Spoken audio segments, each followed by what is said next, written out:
Choose yourself first. परिचय। आपने कभी सोचा है कि जब राजन को उसका बॉस उसकी नौकरी से निकाल रहा था तो उसके दिमाग में क्या चल रहा होगा? या जब अंकुर वारिकू ने अपना पहला बिजनेस शुरू किया तो उन्होंने किस एक चीज पर फोकस किया? और कैरिमिनाटी या भुवन बाम लाखों सब्सक्राइबर्स के दबाव में वे कैसे तय करते हैं कि आगे क्या बनाना है? एक किताब है जो इन सभी सवालों का जवाब एक ही सिद्धांत में देती है, चूज योरसेल्फ फर्स्ट। दोस्तों, आज हम इसी शक्तिशाली किताब की पूरी यात्रा पर आपके साथ चलेंगे। ये कोई साधारण सेल्फ हेल्प बुक नहीं है, ये एक वेकअप कॉल है, एक मैनुअल है उस दुनिया के लिए जहां पुराने सपने, सुरक्षित नौकरी, पेंशन कोई आपको खोज लेगा अब खत्म हो चुके हैं। आज आप सुनेंगे कि कैसे आशीष चंचलानी जैसे क्रिएटर्स ने खुद को चुना और एक एम्पायर बनाया, कैसे निशा मधुलिका ने अपने पैशन को प्राथमिकता दी, कैसे संदीप माहेश्वरी की कहानी असल में चूज योरसेल्फ का ही एक जीता जागता उदाहरण है। हम बात करेंगे डर पर ऑप्शंस बनाने पर और उस आर्टिस्ट को जगाने पर जो हर एक के अंदर सोया हुआ है, चाहे वो विजय जैसा कोई युवा उद्यमी हो या हर्ष बेनीवाल जैसा कोई कंटेंट क्रिएटर। तो चलिए इस क्रांतिकारी विचार की गहराई में उतरते हैं, क्योंकि अगर आपने आज खुद को नहीं चुना तो कल कोई और आपके लिए चुनाव करेगा और शायद आपको वो पसंद ना आए। यह है चूज योरसेल्फ फर्स्ट। पूरी किताब आपके लिए अभी।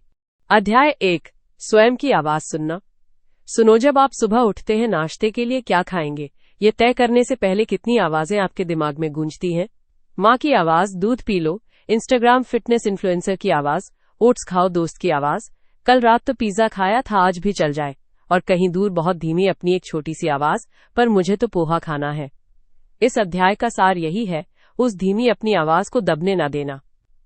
हमारा दिमाग एक ऐसा शोरगुल वाला बाजार है जहां राजन का वित्तीय सलाहकार वाला स्वर, कैरिमिनाटी की ट्रेंड्स वाली आवाज, संदीप माहेश्वरी की मोटिवेशनल स्पीच, आशीष चंचलानी के रील्स का जादू और निशा मधुलिका के टिप्स एक साथ बोल रहे हैं।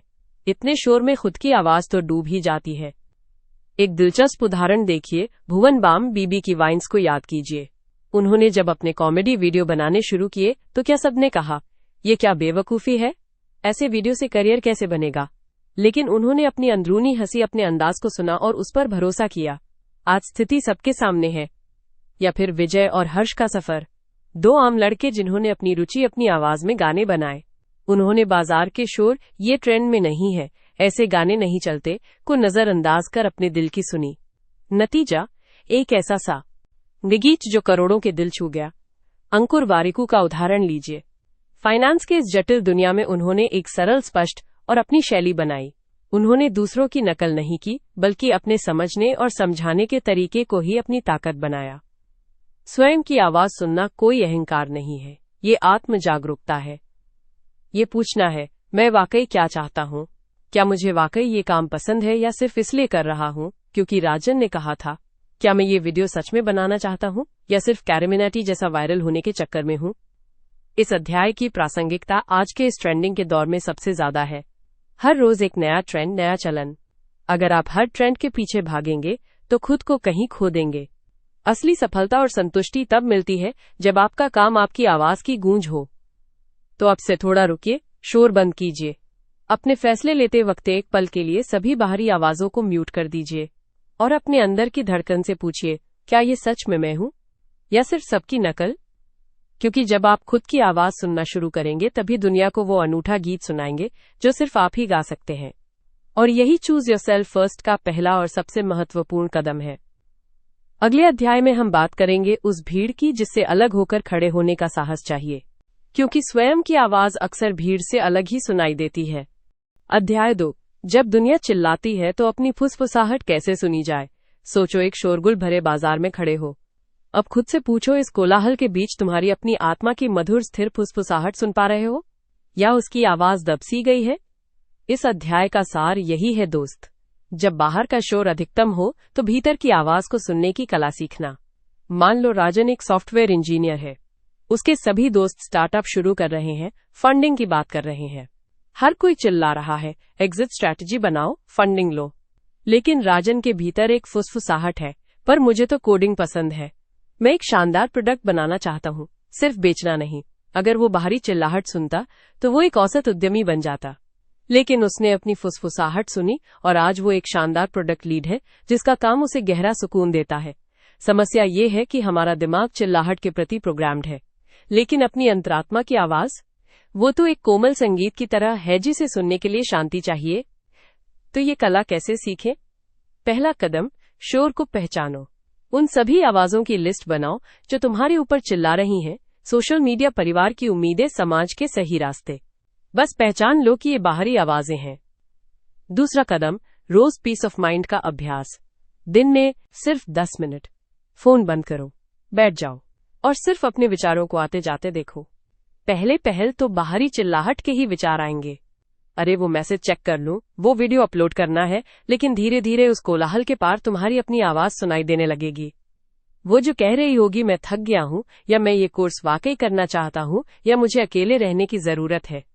तीसरा और सबसे जरूरी कदम, फुसफुसाहट पर एक्शन लो। अगर वो आवाज कह रही है आराम करो, तो एक दिन की छुट्टी लो। अगर कह रही है ये रिश्ता तुम्हें नीचा दिखा रहा है, तो बातचीत शुरू करो।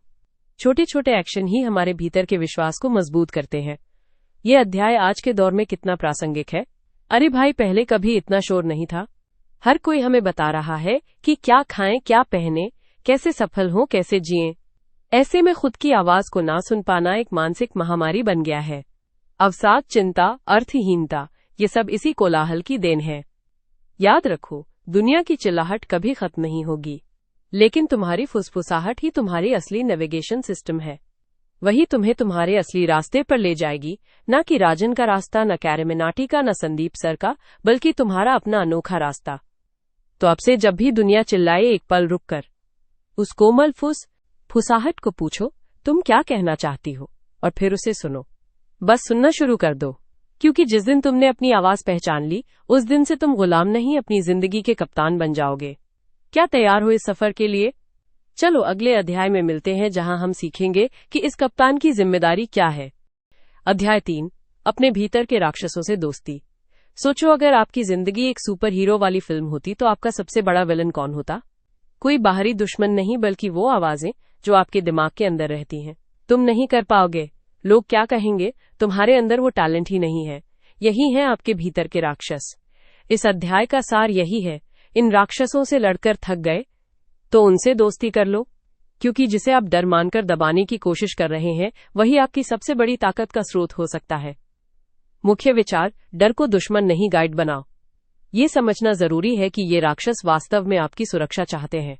वो आपको जोखिम से बचाना चाहते हैं। पर समस्या तब आती है जब वो आपको बिल्कुल ही जमे रहने की सलाह देने लगते हैं। दोस्ती का मतलब है उनकी बात सुनना, लेकिन फाइनल डिसीजन आपका होना। संदीप माहेश्वरी की कहानी देखिए। क्या उनके भीतर असफलता का राक्षस नहीं होगा जब व्यवसाय में बार बार नाकामी मिली? उन्होंने उस असफलता के अनुभव को दबाया नहीं, बल्कि उसी को अपनी सिखाने की सामग्री बना दिया। उनकी सफलता का राज है असफलता के राक्षस को अपना गुरु बना लेना। रोचक उदाहरण, विजय और हर्ष। 2 भाई विजय और हर्ष एक छोटे से गांव से निकलकर दुनिया को प्रभावित करने वाले कंटेंट क्रिएटर बन गए। सोचिए, जब उन्होंने पहली बार कैमरा उठाया होगा तो शर्म का राक्षस जरूर आया होगा। गांव के लोग क्या कहेंगे, हम जैसा दिखते हैं वैसा कौन देखेगा? लेकिन उन्होंने उसी सादगी और ग्रामीण जीवन के राक्षस को ही अपनी सबसे बड़ी खासियत बना लिया। उनकी दोस्ती अपनी जड़ों से हुई और दुनिया ने उन्हें पसंद किया। व्यक्तिगत राक्षसों की पहचान। हर किसी के राक्षस अलग अलग होते हैं। अंकुर वारिकू के लिए शायद परफेक्शन का राक्षस था, हर वीडियो, हर रिव्यू बिना किसी गलती के हो। पर उन्होंने उसी परफेक्शन को टेक्नोलॉजी के प्रति एक गहरी समझ में बदल दिया। आशीष चंचलानी ने युवा होने के राक्षस अनुभवहीनता को युवाओं से सीधे जुड़ने की ताकत में बदल दिया। निशा मधुलिका ने घरेलू महिला का राक्षस सीमित दायरा को करोड़ों महिलाओं का ट्रस्ट अर्जित करने का माध्यम बना लिया। आपके लिए प्रासंगिकता। आप सोच रहे होंगे, मेरे साथ ऐसा क्या खास है? आपके अंदर भी कोई न कोई राक्षस जरूर बैठा है। शायद राजन नाम का एक युवा अपने औसत दिखने के राक्षस से शर्माता है और सोशल मीडिया पर फोटो डालने से डरता है। दोस्ती का पहला कदम है उस राक्षस से पूछना, तू मेरी क्या मदद करना चाहता है? जवाब मिलेगा, मैं चाहता हूं तू दर्द न झेले, तुझे कोई चोट न पहुंचाए। अब आपका काम है उसे समझाना। देख, बिना खुद को दिखाए मैं आगे नहीं बढ़ सकता। तू मेरी सतर्कता बन, सुरक्षा कवच बन, लेकिन मुझे रोकना बंद कर। निष्कर्ष, अपने भीतर के राक्षसों से दोस्ती एक बार की प्रक्रिया नहीं, रोज की प्रैक्टिस है। हर सुबह जब नेगेटिविटी का स्वर उठे, उससे कहो, सुन रहा हूं तेरी बात, धन्यवाद तेरी चिंता के लिए, लेकिन आज मैं ये कोशिश करके ही रहूंगा। जब आप उन्हें दुश्मन मानकर दबाते हैं तो वे और शक्तिशाली हो जाते हैं। जब आप उन्हें सुनते हैं, उनकी ऊर्जा को पहचानते हैं और उसे सही दिशा देते हैं, तो वही डर आपका सबसे विश्वसनीय सलाहकार बन जाता है। तो आज से प्रण लीजिए, अपने डर से बात करना शुरू करिए। पूछिए, तू मुझे क्या बताना चाहता है? उस जवाब में ही आपकी अगली महान उड़ान का राज छिपा होगा। ये सफर अभी शुरू हुआ है। अगले अध्याय में हम जानेंगे कि खुद को चुनने के इस रास्ते पर न कहना सीखना कितना जरूरी है। अध्याय 4, डर, संदेह और पछतावे को अपनी ताकत में कैसे बदलें। सुनो, एक सच्चाई बताता हूँ। जिस दिन राजन ने अपनी स्टेबल नौकरी छोड़कर अपना यूट्यूब चैनल शुरू करने का फैसला किया, उस रात उसकी नींद उड़ गई थी। दिमाग में एक ही बात घूम रही थी, क्या अगर मैं फेल हो गया? लोग क्या कहेंगे? पैसे कहाँ से आएंगे? यही डर है दोस्तों, और शायद आपके दिमाग में भी ऐसी ही आवाजें गूंजती होंगी। लेकिन यहाँ राज है, डर आपका दुश्मन नहीं, एक अलार्म सिस्टम है। जैसे कार का अलार्म चोरी से बचाता है, वैसे ही डर आपको लापरवाही से बचाता है। संदीप माहेश्वरी कहते हैं, न डर का मतलब है कि आप कुछ नया, कुछ बड़ा करने जा रहे हैं, उसका स्वागत करो। जब कैरी मिनाटी ने पहली बार कैमरे के सामने बोलना शुरू किया तो उसका दिल जोर जोर से धड़क रहा था, लेकिन उसने उस डर को ऊर्जा में कन्वर्ट कर दिया। अब बात संदेह की। याद करो अंकुर वारिकू को। जब उन्होंने शुरुआत की तो कितने लोगों ने कहा, यार ये क्या है? लोगों को संदेह था, लेकिन उन्होंने उस संदेह को एक प्रश्न बना दिया, मैं इसे और बेहतर और यूनिक कैसे बना सकता हूँ? संदेह आपको ब्लाइंड फेथ से बचाता है। वो आपसे पूछता है, तैयारी पूरी है? प्लान बना लिया? निशा मधुलिका के ब्लॉगिंग के सफर में भी ऐसे ही संदेह के पल आए होंगे, लेकिन उन्होंने उसकी आग में अपने कंटेंट की तपस्या की। और सबसे भारी पछतावा, सोचो भुवन बाम बीबी की वाइन्स के बारे में। शुरुआत में उनके कुछ वीडियोस फ्लॉप भी हुए होंगे। क्या उन्हें पछतावा हुआ होगा? शायद, लेकिन उन्होंने उस पछतावे को डेटा में बदल दिया। ये देखा कि क्या काम नहीं कर रहा और उसे छोड़कर आगे बढ़े। पछतावा एक संकेत है कि आप सीखने के लिए तैयार हैं। आशीष चंचलानी ने भी शायद कभी सोचा होगा, अरे ये शॉट दूसरे एंगल से लेना चाहिए था, लेकिन उस पछतावे ने अगले वीडियो को और शार्प बना दिया। हर्ष बेनीवाल को देखो, उनके सामने भी रास्ते में ढेर सारे अगर और काश आए होंगे, लेकिन उन्होंने उन पछतावों को कॉमेडी स्केट्स का मटेरियल बना दिया। तो ये है फॉर्मूला दोस्तों, डर को पहचानो, वो तुम्हें बचाना चाहता है। तैयारी बढ़ाओ, संदेह से सवाल पूछो, क्या ये सही तरीका है? योजना को मजबूत करो। पछतावे से सीखो, गलती को दोहराओ मत, लेकिन उससे मिले सबक को दोहराओ। इस अध्याय की प्रासंगिकता आज के जमाने में सबसे ज्यादा है। हम एक ऐसी दुनिया में हैं जहां हर कदम पर नया डर, नया संदेह है। सोशल मीडिया हो या नया स्टार्टअप, इन तीनों को मैनेज करना आना चाहिए। याद रखो, बिना डर के कोई साहस नहीं, बिना संदेह के कोई खोज नहीं, और बिना पछतावे के कोई विकास नहीं। ये तीनों अगर आपके पीछे पड़े हैं तो इसका मतलब है आप आगे बढ़ रहे हैं। इन्हें दुश्मन मत समझो, इन्हें अपना नेविगेशन सिस्टम बना लो। यही रास्ता है खुद को चुनने का, अपने सारे अनफिनिश्ड, अधूरे और डरावने पहलुओं के साथ। क्योंकि जो डर से भागता है वो हमेशा उसके सामने ही रहता है, और जो उसका सामना करके उसे ईंधन बना लेता है वही तो कैरी मिनाटी वारिकू संदीप सर बन जाता है। अगला चैप्टर तैयार है जहां हम सीखेंगे न कहने की ताकत के बारे में। अध्याय 5, ना कहने की कला। सुनो, आखिरी बार आपने वास्तव में दिल से ना कब कहा था? वो ना जिसके बाद आपको अफसोस नहीं बल्कि एक अजीब सी आजादी महसूस हुई थी। शायद याद ना आए, क्योंकि हमें सिखाया गया है कि हाँ कहना अच्छा है, सहयोगी है, और ना वो तो स्वार्थी, अड़ियल और असभ्य लोग कहते हैं। लेकिन ये अध्याय आपकी उस सोच को उलट देगा। कल्पना कीजिए राजन की, जो ऑफिस में हर काम के लिए हाँ कर देता है, चाय लाने से लेकर किसी और की प्रेजेंटेशन तैयार करने तक। एक दिन उसका अपना प्रोजेक्ट डूब जाता है क्योंकि वो सबकी हाँ में इतना उलझ गया कि खुद के लिए समय ही न बचा। उसकी तरफ देखकर कोई नहीं कहता, वाह कितना अच्छा इंसान है, बल्कि सब कहते हैं, अरे यार राजन, तेरा काम अभी तक क्यों नहीं हुआ? देखा, आपकी हाँ आपकी पहचान नहीं, आपकी हैसियत घटा देती है। अब आशीष चंचलानी और कैरी मिनाटी का उदाहरण लो। ये क्रिएटर हर कोलैबोरेशन के प्रस्ताव पर हाँ नहीं कहते, वो चुनते हैं। वो ना कहने का साहस रखते हैं ताकि अपने कोर ऑडियंस और कंटेंट की क्वालिटी को बचा सके। उनकी यही चुनिंदगी उनकी ब्रांड वैल्यू है। ना एक सीमा है, और जिसकी अपनी सीमाएं नहीं, दुनिया उसे बिना किसी हिचकिचाहट के पार कर जाती है। असल में हर हाँ किसी चीज के प्रति एक ना है। जब आप किसी अनावश्यक पार्टी में जाने के लिए हाँ कहते हैं तो आप अपने परिवार के साथ बिताए जाने वाले समय या अपनी नींद के प्रति ना कह रहे होते हैं।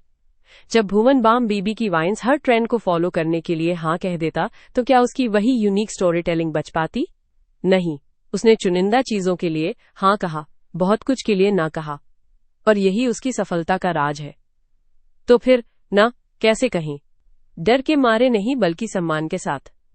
सीधा और स्पष्ट रहें, धन्यवाद लेकिन मैं इसे लेने में सक्षम नहीं हूं। संदीप माहेश्वरी कहते हैं, क्लैरिटी है तो चैरिटी है। स्पष्ट रहें। व्याख्या की जरूरत नहीं, आपको हर बार 10 कारण नहीं गिनाने हैं। एक विनम्र ना पर्याप्त है। विकल्प दें, मैं ये प्रोजेक्ट नहीं ले सकता, लेकिन मैं आपको विजय के बारे में बता सकता हूं, शायद वो मदद कर पाए।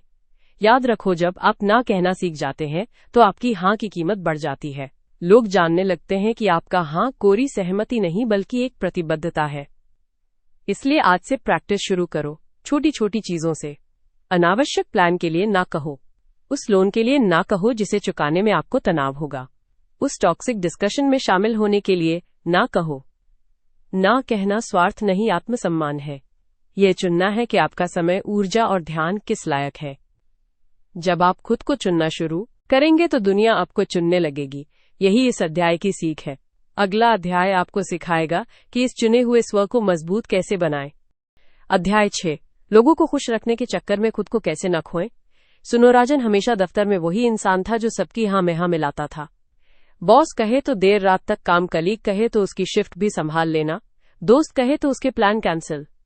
एक दिन बीमार पड़ा, 3 दिन की छुट्टी ली। लौटा तो पाया कि दफ्तर का पहिया बिल्कुल उसी तरह चल रहा था। उसकी अनुपस्थिति से कोई अंतर नहीं पड़ा, बस उसकी अपनी सेहत और खुशी का नुकसान हुआ। क्या आप भी कभी ऐसा महसूस करते हैं? इस अध्याय का सार एक वाक्य में है, दूसरों के स्टेज पर बैकग्राउंड डांसर बनकर आप अपनी लाइफ की मुख्य कहानी भूल जाते हैं। देखिए, आशीष चंचलानी की स्टैंड अप वीडियोस देखते होंगे। वो हर जोक पर सबकी प्रतिक्रिया देखकर चुप तो नहीं हो जाते? नहीं ना, उनकी अपनी एक आवाज है। अगर वो हर एक को खुश करने की कोशिश करते तो आज वो इतने सक्सेसफुल कॉमेडियन नहीं होते। उन्होंने चुना खुद को, अपने ह्यूमर को। उन्होंने एक ऑडियंस को टारगेट किया, न कि दुनिया को खुश करने का असंभव काम। समझिए ये समीकरण, लोगों को खुश रखना इक्वल टू एक बिना तल का कुआं भरना। आप पानी डालते रहोगे लेकिन कुआं कभी नहीं भरेगा, क्योंकि दूसरों की अपेक्षाओं और मांगों की कोई सीमा नहीं होती। संदीप माहेश्वरी सर कहते हैं, अगर आप मछली को पेड़ पर चढ़ने की काबिलियत के हिसाब से जज करोगे तो वो मोती, वो पूरी जिंदगी खुद को नाकारा समझेगी। ठीक यही हमारे साथ होता है। हम खुद को उन मापदंडों पर कसते हैं जो दूसरों ने, समाज ने बना दिए हैं, और फिर अपनी असली ताकत, अपनी खुशी भूल जाते हैं। रोजमर्रा के उदाहरण देखें। हर्ष बेनीवाल के वीडियोस में उनकी जो सहजता और बंधुत्व दिखता है, वो तभी संभव है जब आप दिखावे के चक्कर में ना हो। अगर वो हर वीडियो में ये सोचकर बनाते कि लोग क्या कहेंगे, तो वो मजाकिया और ऑथेंटिक नहीं हो पाते। तो फिर समाधान क्या है? ना कहना सीखिए। ये कोई स्वार्थ नहीं, आत्मसंरक्षण है। जैसे अंकुर वारिकू अपने बिजनेस डिसीजन लेते होंगे। हर डील, हर पार्टनरशिप के लिए हाँ नहीं कही जा सकती। कुछ अवसरों को ना कहना सही अवसर के लिए जगह बनाता है।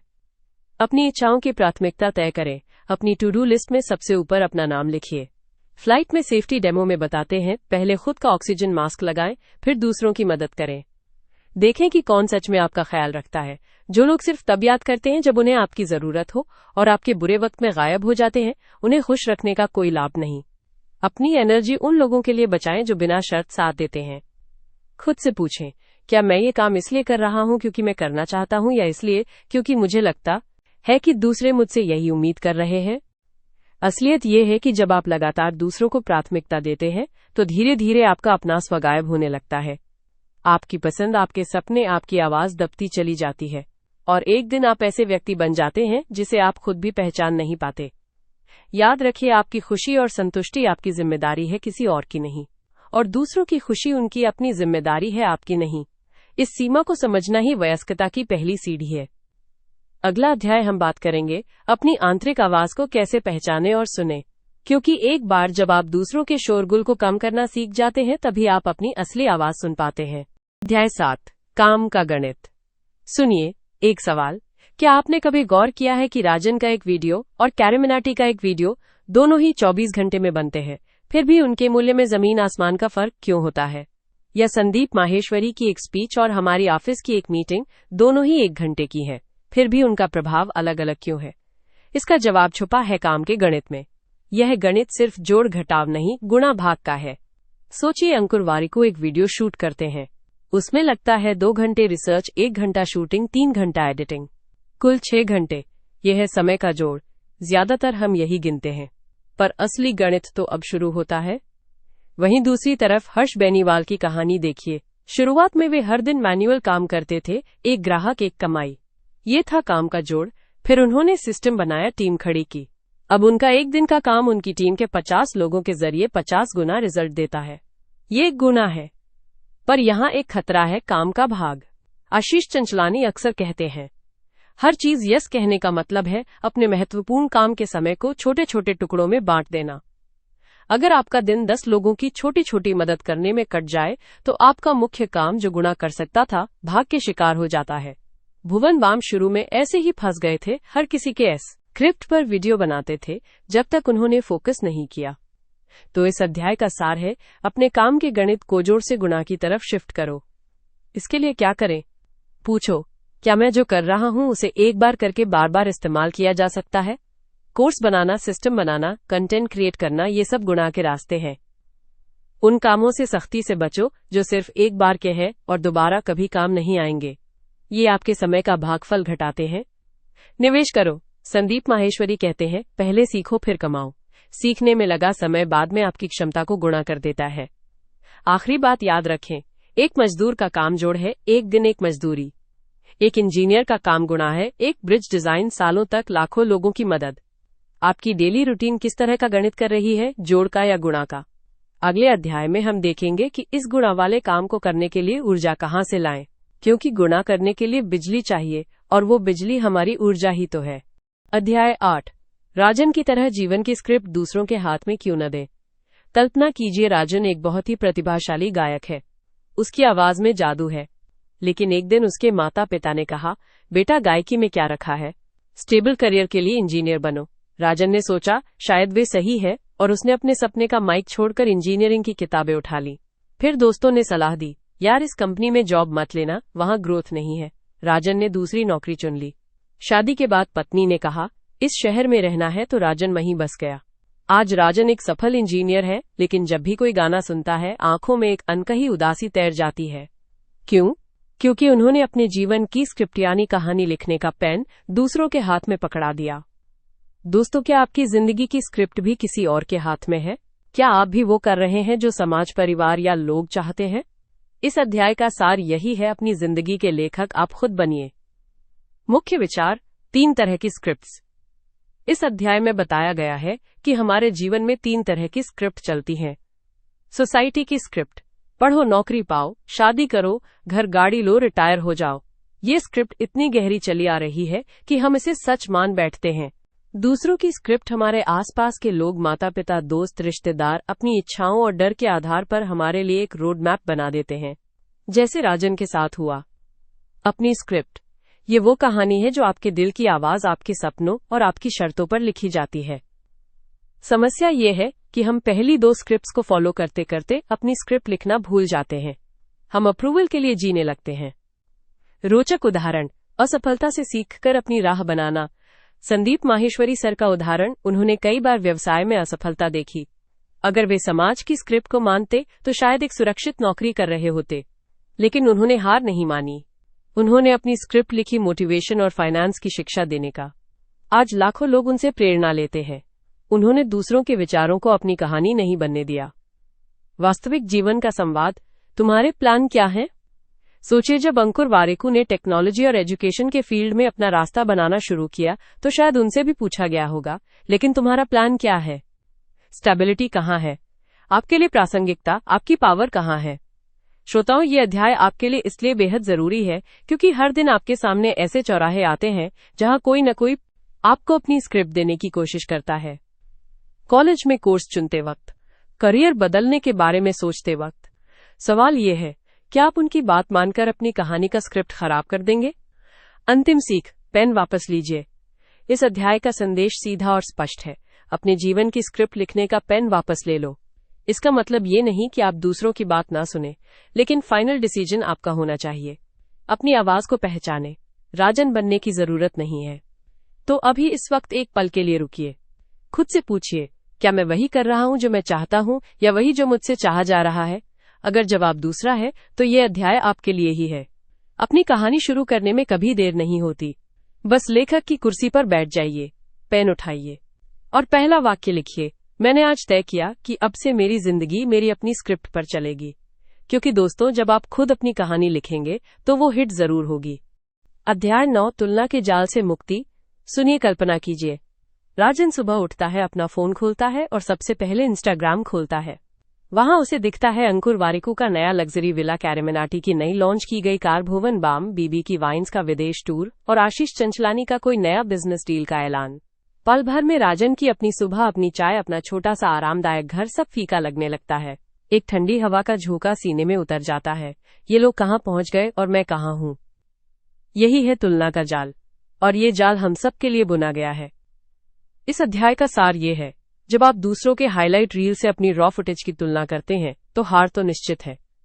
सोचिए, निशा मधुलिका जब अपनी कुकिंग वीडियो बनाती हैं तो वो दिखाती हैं परफेक्ट प्लेट, ब्यूटीफुल लाइटिंग और मुस्कुराता हुआ चेहरा।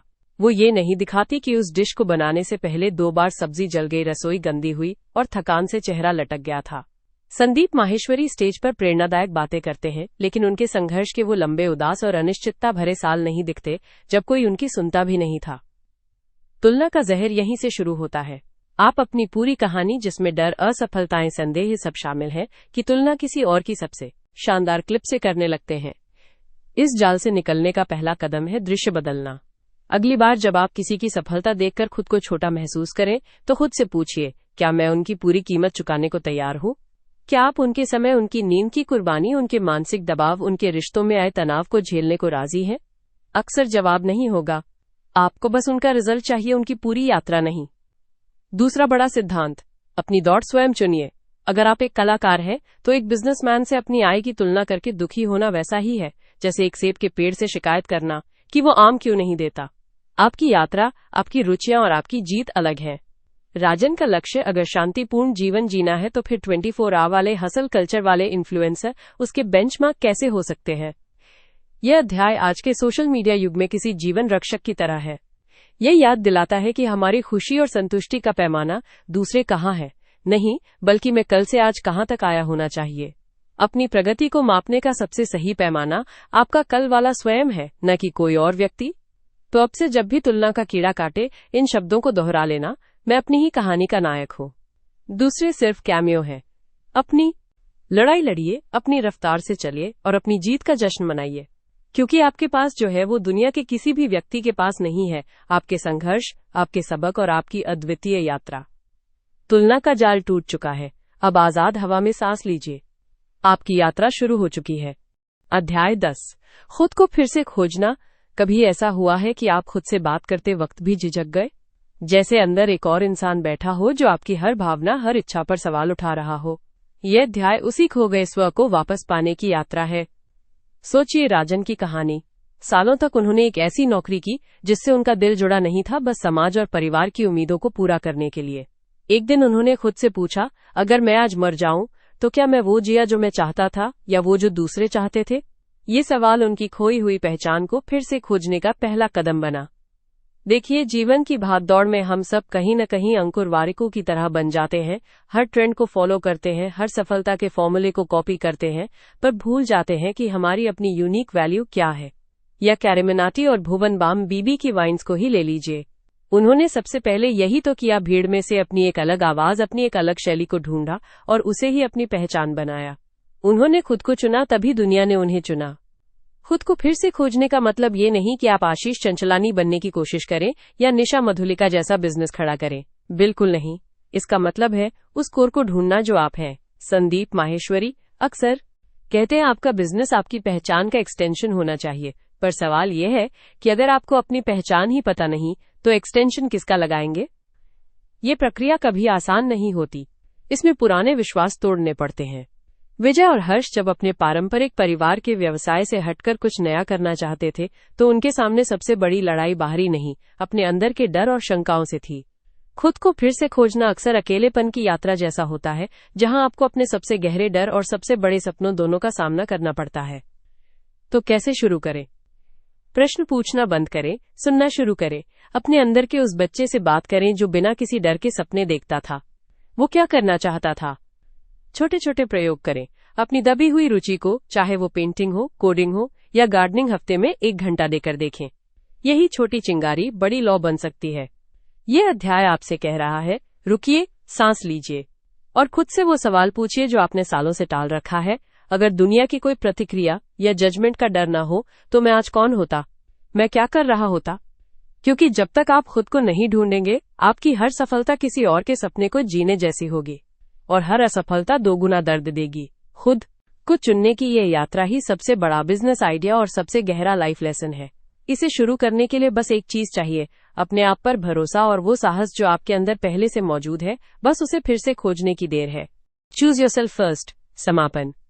तो देखिए, ये किताब हमें एक ही बात बार बार समझाती है, आपका जहाज आप खुद हैं, कैप्टन भी आप हैं और मंजिल भी आप तय करते हैं। राजन की तरह अपनी नौकरी के सुरक्षित घोंसले में बैठे रहना आसान है, लेकिन जब तक आप अंकुर वारिकू की तरह अपने पैशन को प्राथमिकता नहीं देंगे, कुछ नया रच नहीं पाएंगे। ये सफर अकेलेपन का लग सकता है। संदीप माहेश्वरी अक्सर कहते हैं, लोग आपकी प्रशंसा तब करेंगे जब आप सफल हो जाओगे, संघर्ष के समय नहीं। पर याद रखिए, खुद को चुनना आत्मकेंद्रित होना नहीं है। निशा मधुलिका और आशीष चंचलानी की सफलता में दूसरों के लिए मूल्य सृजन का बड़ा योगदान है। पहले खुद को ढूंढो, फिर दूसरों को सिखाओ। आप सभी श्रोताओं का बहुत बहुत धन्यवाद कि आपने हमारे साथ पूरी ये यात्रा 1 दिन में पूरी कर ली। ये आपकी लगन है, आपकी अपने लिए समय निकालने की प्रतिबद्धता। इसके लिए आप अपने आप पर गर्व कर सकते हैं। अब एक छोटा सा इशारा अगली कहानी की ओर। कल्पना कीजिए एक ऐसी दुनिया की जहां आपकी सोच ही आपकी सबसे बड़ी ताकत और सबसे बड़ी कैद दोनों हो सकती है। अगली बार एक ऐसी पुस्तक लेकर आएंगे जो आपके माइंडसेट के ताले को खोलने की चाबी होगी। थोड़ा इंतजार और जब तक अपना ख्याल रखें, खुद को चुनते रहें। सब्सक्राइब जरूर करें ताकि ये सफर जारी रहे। शुक्रिया।